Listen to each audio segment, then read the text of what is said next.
Bu Sisil akan membahas soal tugas persamaan dasar akuntansi yang sudah kalian kerjakan. Satu persatu akan Ibu jelaskan bagaimana memasukkan nominal-nominal dan akun-akun yang berpengaruh. Kita mulai saja ya. Oke, untuk tanggal 1, Joni mendirikan bengkel Sido Makmur dengan menyetorkan uang tunai sebesar Rp800.000 dan perlengkapan bengkel sebesar Rp200.000.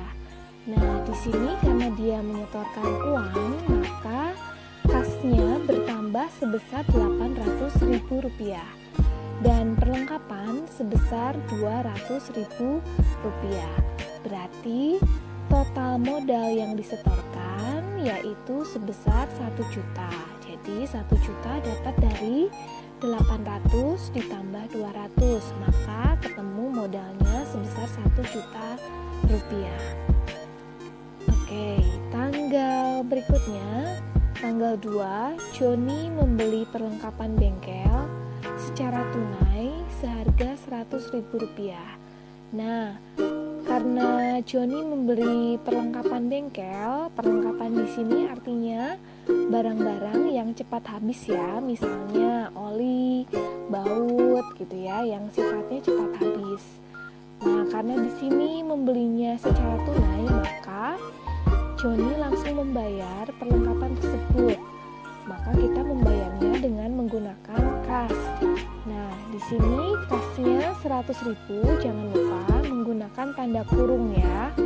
Artinya maka uangnya berkurang. Dan perlengkapannya bertambah karena kita membeli perlengkapan bengkel. Nah, setelah itu kita tarik garis, lalu kita selisihkan atau kita tambahkan. Misalnya di sini kas 800.000 dikurangi 100.000 maka tinggal 700.000. Perlengkapan 200.000 ditambah 100.000 maka menjadi 300.000. Dan modal Joni tetap yaitu 1 juta rupiah. Oke, tanggal 3 selanjutnya membeli peralatan bengkel secara kredit sebesar 200.000. Nah, di sini ada kata kredit ya. Artinya apa? Kalau kita membeli secara kredit, maka kita belum membayar. Nah, maka kita memiliki utang. Nah, di sini yang bertambah adalah peralatannya bertambah sebesar 200 dan utangnya juga bertambah Rp200.000. Maka kita tarik garis, lalu kita jumlahkan. Kas tetap 700, perlengkapan tetap 300, peralatan bertambah 200, utang usaha 200, dan modal Joni tetap 1 juta rupiah. Oke, selanjutnya tanggal 4. Nah, di sini membeli perlengkapan bengkel sebesar Rp300.000. Baru dibayar Rp100.000 dan sisanya dibayar seminggu lagi. Nah, ingat apa yang kita beli. Nah, di sini perlengkapan bengkel yang kita beli, maka perlengkapannya bertambah 300, lalu baru dibayar 100, artinya kita baru mengeluarkan kas sebesar 100.000. Ingat, kasnya pakai tanda kurung ya. Dan sisanya belum dibayar, maka kita memiliki utang. Utangnya berapa? Utangnya yaitu 200.000 karena sudah dibayar 100.000 Maka pada transaksi tanggal 4 yang berpengaruh kas 100, perlengkapan 300 bertambah dan utangnya juga bertambah 200. Lalu ingat kita akan jumlahkan dan atau selisihkan. Selanjutnya, tanggal 5, Joni menerima pendapatan dari pelanggan atas jasa bengkel sebesar Rp200.000. Nah, tanggal 5, di sini kita sudah memperbaiki misalnya motor dari pelanggan ya. Motornya sudah diperbaiki, sudah diservis, dan kita mendapatkan uang sebesar 200. Maka yang berpengaruh adalah kas Karena kita mendapatkan uang, maka kasnya bertambah 200. Lalu karena kita mendapatkan pendapatan, maka pendapatan ini akan menambah modal ya. Maka modalnya bertambah Rp200.000. Nah, setelah itu silakan kalian jumlahkan. Maka kasnya yang awalnya 600 ditambah 200 menjadi 800 ya. Untuk perlengkapan tetap, peralatannya juga tetap 200, utang usaha tetap 400, dan modal Joni bertambah menjadi 1.200.000. Selanjutnya, tanggal 6 diperbaiki motor pelanggan sebesar Rp300.000, tapi belum diterima uangnya.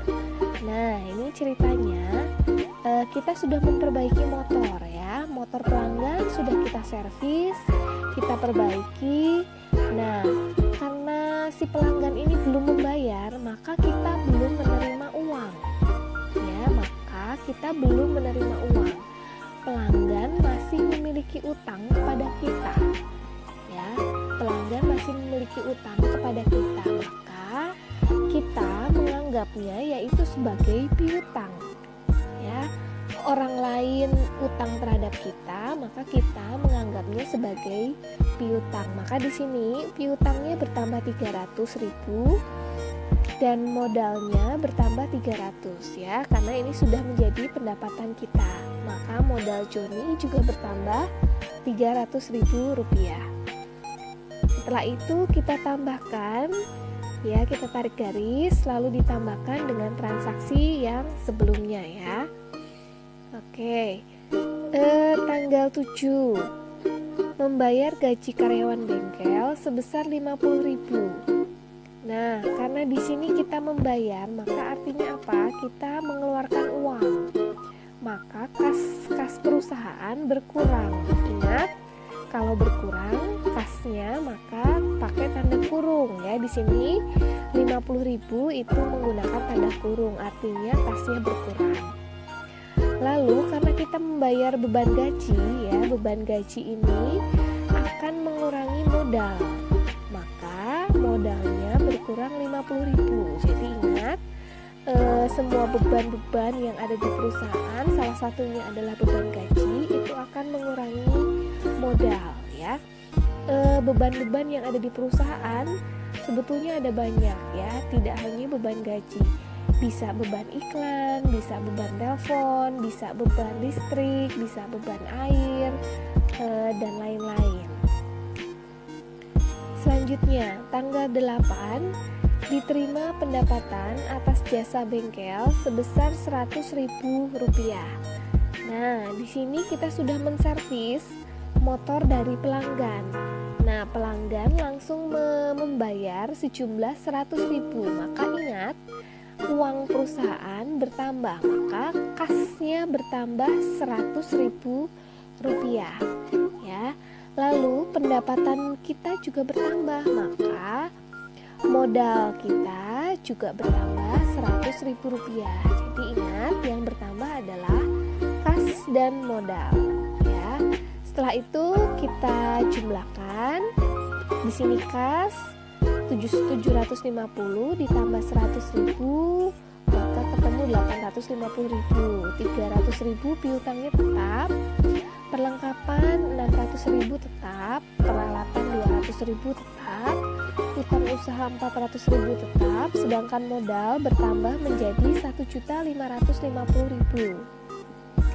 Selanjutnya, tanggal 9 membayar utang pada transaksi tanggal 3 sebesar 100.000. Nah, karena di sini kita membayar, ingat kalau membayar berarti kita mengeluarkan uang, maka otomatis kasnya berkurang ya. Kasnya berkurang, ingat pakai tanda kurung 100.000, dan utang kita juga berkurang ya, berkurang Rp100.000. Nah, kita tarik garis kembali, kita selisihkan. Di sini 850 dikurangi 100.000, maka kasnya tinggal 750.000. piutangnya tetap 300.000, perlengkapan tetap 600.000, peralatannya juga tetap 200.000, utang usahanya berkurang 400 dikurangi 100 maka utangnya tinggal 300. Modal Joni tetap ya 1.550.000. Selanjutnya tanggal 10 Joni mengambil uang tunai sebesar Rp450.000. Nah, karena Joni mengambil uang dari perusahaan, maka kasnya berkurang sebesar 450. Ingat pakai tanda kurung ya. Dan modal Joni, di sini modal Joni juga ikut berkurang karena sudah diambil. Jadi, kas dan modal Joni ini berkurang ya. Nah, untuk mengambil uang tunai, kalau di akuntansi ini dikenal dengan namanya prive ya. Mengambil uang tunai dari perusahaan itu dikenal dengan prive ya atau prive atau prive.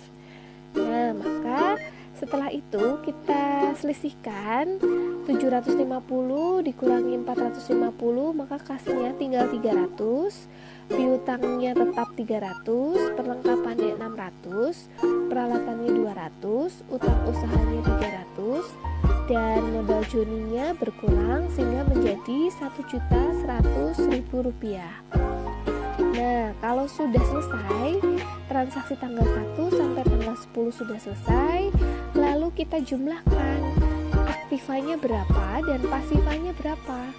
Nah, di sini ada aktiva terdiri dari kas, piutang, perlengkapan, dan peralatan. Maka kita jumlahkan 300 tambah 300 tambah 600 tambah 200, maka ketemu 1.400.000 ya.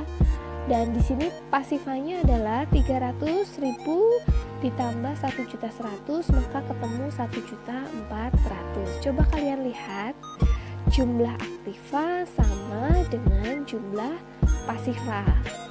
Ya, maka di sini sudah balance. Artinya balance maka seimbang antara jumlah aktiva seimbang dengan jumlah pasifa. Ya. Oke, di sini Ibu sudah jelaskan satu persatu. Semoga kalian tetap semangat dalam belajar dan bisa jelas dalam mengerjakan soal PDA selanjutnya. Ya, oke, terima kasih.